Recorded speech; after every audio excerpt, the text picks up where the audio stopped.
Is it worth risking your life? Posters in bold red ink cover a Catholic church in Altar, Mexico, a small desert town. This choice-centered rhetoric is what led anthropologist and medical student Seth W. Holmes to undertake the immensely dangerous risk of crossing the border. A 49-hour bus ride, 5 Army checkpoints, and several anxious and distrusting passengers, Holmes describes his experience of trying to cross the border. His bus driver instructs those on the bus carefully during one of the several Army checkpoints. He tells passengers to say specific lines to avoid suspicions from soldiers.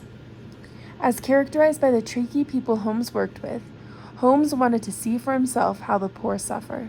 He immersed himself in labor camps in Washington and California and went to Mexico with the intention to cross the border with several other migrant workers. Holmes's work and research focus on the complex nature of labor migration and immigration. He utilizes anthropological research methods, which involve participant observation and several interviews with the people he encountered.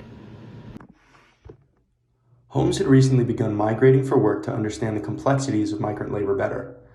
The labor conditions he intentionally sought out had a reputation for being violent and having unhealthy work and living conditions. During his stay in the labor camp in Washington State and California, Holmes began to work with the Triqui people from Oaxaca, Mexico. Holmes' immersion as a white man, a gabacho, into the lives of the migrant workers was not an easy feat. According to Holmes, the indigenous peoples of Mexico had created a culture of distrust and alienation of others who they did not know, due to the pressures of hostility of Spanish conquerors onto their ancestors.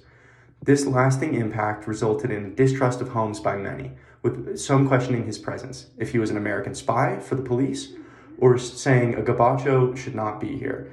This distrust of outsiders once served these people in ways of protection and safety. Passed down in generations, there became a cultural norm of distrust. Holmes' intense immersion into the lives of migrant workers and the conditions they face to save their own, as well as their families' lives, creates a compelling argument to change the narrative around labor migration and immigration. His immersions into the field provides anecdotal evidence of the weight of the decision of crossing the border and how the decisions are not based on simply individual factors or wanting a better life. Holmes's focus on the dangers of crossing the border stems from his focus on labor migration. The Triqui people he's worked with are crossing the border with the intention of finding work in America. Holmes describes traditional migration studies, underlining the importance of the stance they take. They typically assume a dichotomy between voluntary economic and migrant circumstances versus involuntary political and refugee circumstances.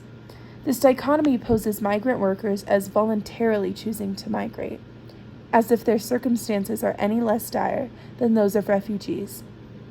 Because of this quote-unquote choice rhetoric, migrant workers are not granted the same rights as refugees, who are granted political and social rights.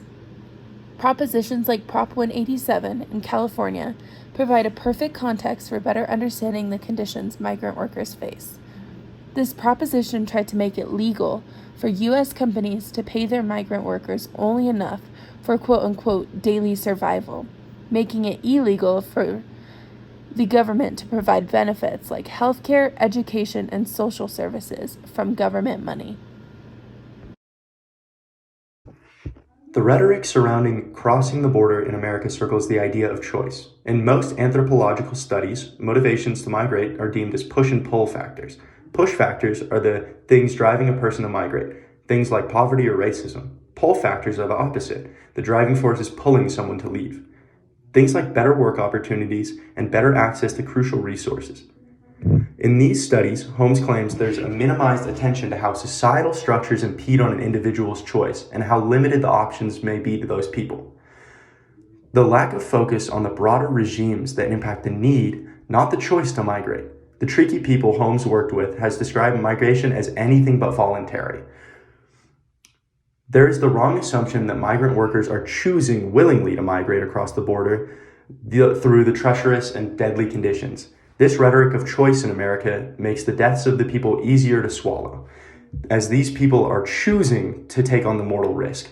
Holmes states, crossing the border is not a choice to engage in risk behavior, but rather a process necessary to survive, to make life less risky.